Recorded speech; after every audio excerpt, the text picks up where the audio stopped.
Bike ಸವಾರನ ಕುತ್ತಿಗೆ ಕೊಯ್ದಿದೆ ಗಾಳಿಪಟದ ಮಾಂಜಾದಾರ. ರಸ್ತೆಯಲ್ಲಿ ರಕ್ತದ ಮಡುವಿನಲ್ಲಿ ಬಿದ್ದು ನರಳಾಡಿ ಜೀವ ಬಿಟ್ಟಿದ್ದಾನೆ ಬೈಕ್ ಸವಾರ.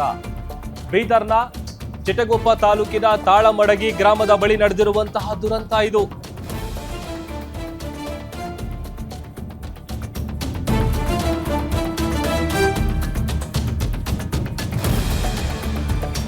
ಬೈಕ್ ಸವಾರನ ಕುತ್ತಿಗೆಯನ್ನ ಸೀಳಿದೆ ಗಾಳಿಪಟದ ಮಾಂಜಾದಾರ. ರಸ್ತೆಯಲ್ಲಿ ರಕ್ತದ ಮಡುವಿನಲ್ಲಿ ಬಿದ್ದು ನರಳಾಡಿ ಜೀವ ಬಿಟ್ಟಿದ್ದಾನೆ ಬೈಕ್ ಸವಾರ. ಬೀದರ್ನ ಚಿಟಗುಪ್ಪ ತಾಲೂಕಿನ ತಾಳಮಡಗಿ ಗ್ರಾಮದ ಬಳಿ ನಡೆದಿರುವಂತಹ ಘಟನೆ ಇದು. ಬಂಬುಳಗಿ ಗ್ರಾಮದ ಸಂಜೀವ್ ಕುಮಾರ್ ಹೊಸಮನಿ 48 ವರ್ಷ ಆತ ಸಾವನ್ನಪ್ಪಿದ್ದಾನೆ. ಸಂಕ್ರಾಂತಿ ಹಬ್ಬಕ್ಕೆ ಮಗಳನ್ನ ಕರೆದುಕೊಂಡು ಬರೋದಕ್ಕೆ ಹೊರಟಿದ್ರು ಸಂಜೀವ್. ಹುಮನಾಬಾದ್ನಿಂದ ಹಾಸ್ಟೆಲ್ನಲ್ಲಿ ಏನು ಓದ್ತಾ ಇದ್ಲು ಅವರ ಮಗಳು. ಮನ್ನಾ ಏಕ್ಹಳ್ಳಿ ಸರ್ಕಾರಿ ಆಸ್ಪತ್ರೆಗೆ ಇವಾಗ ಶವಾಗಾರಕ್ಕೆ ಆತನ ಮೃತದೇಹವನ್ನ ರವಾನೆ ಮಾಡಲಾಗಿದೆ.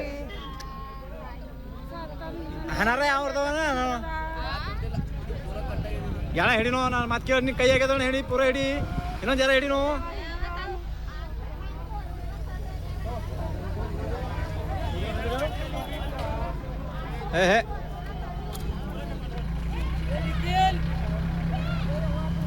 ಏ ಭೈ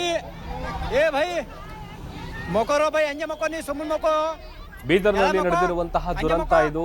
ಆ ಗಾಳಿಪಟ ಹಾರಿಸುವಂತ ದಾರ ಇರುತ್ತಲ್ಲ, ಅದು ಬಹಳ ಡೇಂಜರ್ ಅದು. ಯಾಕಂತಂದ್ರೆ ಅಷ್ಟು ಸ್ಟ್ರಾಂಗ್ ಆಗಿರುತ್ತೆ. ಆಮೇಲೆ ಅದನ್ನ ಕೈಯಲ್ಲಿ ಕಟ್ ಮಾಡೋದಕ್ಕೆ ಕೂಡ ಆಗಲ್ಲ.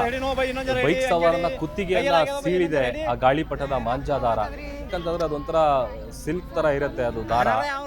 ಅದು ಎಷ್ಟು ಥಿಕ್ನೆಸ್ ಇರುತ್ತೆ. ಆಮೇಲೆ ಅವರು ತಮ್ಮ ಮಗಳನ್ನ ಕರ್ಕೊಂಡು ಬರಕ್ ಹೊರಟಿದ್ದಂತ ಸಂದರ್ಭದಲ್ಲಿ ಈ ಒಂದು ಘಟನೆ ನಡೆದಿರೋದು. ಸದ್ಯ 48 ವರ್ಷದ ಆ ವ್ಯಕ್ತಿ ತಮ್ಮ ಜೀವ ಕಳ್ಕೊಂಡಿದ್ದಾರೆ.